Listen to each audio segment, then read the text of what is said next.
Okay dear friends, ఇప్పుడు మీకు 6000 10 years పెడితే ఇక్కడ మనం ఏం చేస్తున్నాం, 20 ఇయర్స్ పెడుతున్నాము. 6000 సిస్టమేటిక్ ఇన్వెస్ట్మెంట్ ప్లాన్లో చాలా ఫండ్స్ ఉన్నాయి. అందులో ఒక ఫండ్లో మనం 16% ఇచ్చింది అనుకున్నాం సిఏజీఆర్. దాంట్లో మనకు 16,65,000 మనకు 10 ఇయర్స్లో వస్తుంది. సో మీరు అంటారు 16% ఇస్తుందా అని. ఫర్ ఎగ్జాంపుల్ ఇక్కడ మీకు చూపించాం. ఒకవేళ 10% ఇచ్చింది అనుకోండి, ఇక్కడ నుంచి 20 ఇయర్స్ ఇచ్చింది అనుకోండి, 43 lakhs. ఇక్కడ మనకు లెఫ్ట్ సైడ్లో లాస్ట్ కాలంలో 12% ఇచ్చింది అనుకో రిటర్న్, 20 ఇయర్స్లో 55. అదే 5 ఇయర్స్ అయితే 4 lakh 10 ఇయర్స్ అయితే 13 lakhs, 15 ఇయర్స్ అయితే ఇక్కడ మనకి చదువు 28,55,000.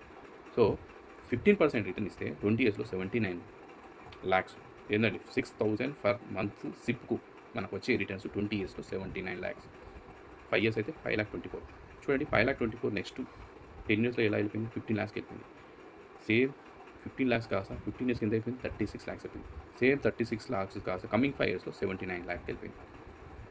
గుడ్. మనకి ఇంకా అద్భుతంగా మనకు మార్కెట్ బాగా ఇచ్చింది, 20% ఇచ్చిందండి. అంటే it's huge creation amount.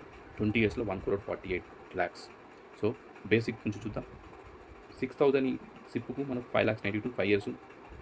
Next 10 ఇయర్స్లో 20 వస్తుంది. చూడండి ఎంతలా చేంజ్ అయిందో. కమింగ్ 5 ఇయర్స్కు ఎంతలా చేంజ్ అయింది, 57. And coming 5 ఇయర్స్కు 1,48,000 change. That is compounding annual growth rate power of. Suppose ఎగ్జాంపుల్గా 16 lakhsకి మీకు బేసిక్ నుంచి నేను చూపిస్తాను మీకు ఇప్పుడు. ఓకేనా, మీకు ఈరోజు చెప్తాను. నేను ఎన్జే ఈ వెల్త్లో పార్ట్నర్గా డిస్ట్రిబ్యూషన్ తీసుకున్నాను. ఓకే, మంత్లీ ఒక ఎగ్జాంపుల్ 6,000 సిప్పు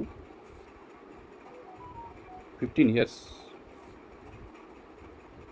మనం 15 ఇయర్స్ పీరియడ్లో 16% చేస్తే చూడండి, మనం 10,80,000 పే చేస్తున్నాము, 40 lakhs వరకు గెయిన్ చేస్తున్నాము. ఇది మనం సిస్టమేటిక్గా 15 ఇయర్స్ వరకు కంటిన్యూడ్గా దాన్ని ఒక యజ్ఞంలాగా డిస్టర్బ్ చేయకుండా. మ్యూచువల్ ఫండ్లో ఏంటంటే ఒక ఆప్షన్ ఉండడం వల్ల చాలామంది మిస్టేక్ ఏం చేసుకుంటారంటే, నెక్స్ట్ 2 ఇయర్స్లో 1,44,000 పెట్టాను, నాకు 1,68,000 వచ్చేసింది. సో 2 ఇయర్స్లో నాకు వచ్చింది ఎంత, 17%. ఓకే 17. ఓకే, దాంట్లో మనం ఏం చేస్తుంటారంటే చాలామంది నలిపినారు. సో మనకు 28,000 రిటర్న్ వచ్చింది కదా, ఒక 1,00,000 తీసుకుందామని చెప్పి 1,00,000 తీసేస్తారు, లేదా 50,000తో తీసేస్తుంటారు. అలా దీన్ని బ్రేక్ చేయడం వల్ల చూపిస్తాను మీకు. కంటిన్యూగా 3 ఇయర్స్ ఉందనుకోండి, 273. చూడండి 273 నుంచి 4 ఇయర్స్ పెట్టిన ఎంత మారుతుందో. ఒకసారి 395కి వెళ్ళింది. ఒకసారి మీరు 390 నుంచి నెక్స్ట్ 1 ఇయర్ చూడండి, 5 ఇయర్స్ 395 నుంచి 537కి వెళ్ళింది. ఇది 7 ఇయర్స్ పెడుతున్నాను చూడండి, 891కి వెళ్ళింది, 177 times. ఇది 10 ఇయర్స్ పెడుతున్నాను చూడండి, చూసారా. ఒకసారి 10 ఇయర్స్లో పెట్టేస్తే మనకు 2.31 times, అంటే 7,21,000 to 16 వరకు వచ్చింది. ఫస్ట్ 5 ఇయర్స్ ఎంత ఉంది చూడండి మీరు, 5,37,000. ఫస్ట్ 5 ఇయర్స్లో మనకు వచ్చింది కదా 3,60,000 పెడితే 537. ఇక్కడ చాలామంది ఏం చేస్తుంటారంటే, ఓకే 3,60,000 పెట్టాను, దీన్ని బ్రేక్ చేద్దామని చెప్పేసి కంపౌండింగ్ యాన్యువల్ గ్రోత్ రేట్ అనేది మనకు మ్యూచువల్ ఫండ్లో వస్తుంది, చక్రవడ్డీ. సో దీంట్లో వచ్చేసి 10 ఇయర్స్ పెడితే ఎంతలా చేంజ్ అవుతుంది, 16 lakhs. అంటే ఫస్ట్ 5 ఇయర్స్లో మనకు 5 lakhs వస్తే నెక్స్ట్ కమింగ్ ఇయర్స్లో 11 lakhs వస్తుంది. That is power of compounding annual growth. దీంట్లో చాలామంది బ్రేక్ చేయడం వల్ల మ్యూచువల్ ఫండ్ అద్భుతంగా ఇస్తుంది, కానీ మనం దాన్ని క్యాచ్ చేయలేకపోతుంటారు. చాలామంది మిస్టేక్ చేస్తుంటారు. ఇక్కడ చూడండి, నెక్స్ట్ 15 ఇయర్స్ పెడతాను, ఇది 40 lakhs. ఎంత తేడా ఉందో చూడండి మీకు. 16,65,720 అంటే ఇవి డబల్ కానీ మనకి ఎంత టైం పడుతుందో చూడండి, 32. ఓకే,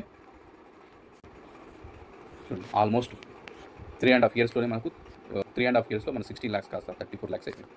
జస్ట్ 1 ఇయర్ పెడతాను, ఇక్కడ చూడండి 15 40 అయిపోయింది. That is the power of compounding annual growth returns. Okay, దీన్ని 20 పెడతాను చూడండి, ఎక్కడికి వెళ్ళిపోతుందో 90 lakhsకి వెళ్ళిపోతుంది. సో బేసిక్గా స్టార్టింగ్లోనే దీని అందరూ అమౌంట్ విత్డ్రాల్ పెడుతుంటారు, అది చేయకూడదు. మనం ఏ పర్పస్ మీద అయితే మ్యూచువల్ ఫండ్ తీసుకున్నామో ఆ పర్పస్ మీద ఫిల్ఫిల్ చేయడానికి దాన్ని డిస్టర్బ్ చేయకుండా నెల నెలా సిప్పేస్తుంటే మనము క్రియేట్ గుడ్ వెల్త్గా క్రియేట్ చేయొచ్చు. ఒక సిస్టమేటిక్గా ప్లాన్ వేసి దాన్ని ఏదైతే మనము ఏ బేసిక్ మీద మనం వెల్త్ ప్లాన్ తీసుకున్నామో దాన్ని బ్రేక్ చేయకుండా నిష్టగా దాని మానాన దాన్ని వదిలేస్తే అది మనకు అద్భుతం చేసి చూపిస్తుంది మీకు. ఓకేనా, ఏదైనా ఎమర్జెన్సీ మరీ తప్పదు అన్నప్పుడు లైట్ కొంచెం అమౌంట్, ఇప్పుడు 16 lakhs వచ్చింది, మీకు 2-3 lakhs 4 lakhs తీసుకుంటే కొంచెం ఓకే పర్లేదు, తీసుకోండి. ఎమర్జెన్సీ వచ్చింది, మళ్ళీ మీ దగ్గర అవసరం ఉంది అన్నప్పుడు మీరు మళ్ళీ పెట్టేయచ్చు, రిటర్న్గా మనకు మళ్ళీ మ్యూచువల్ ఫండ్లో మనం పెట్టవచ్చు. So thank you watching friends.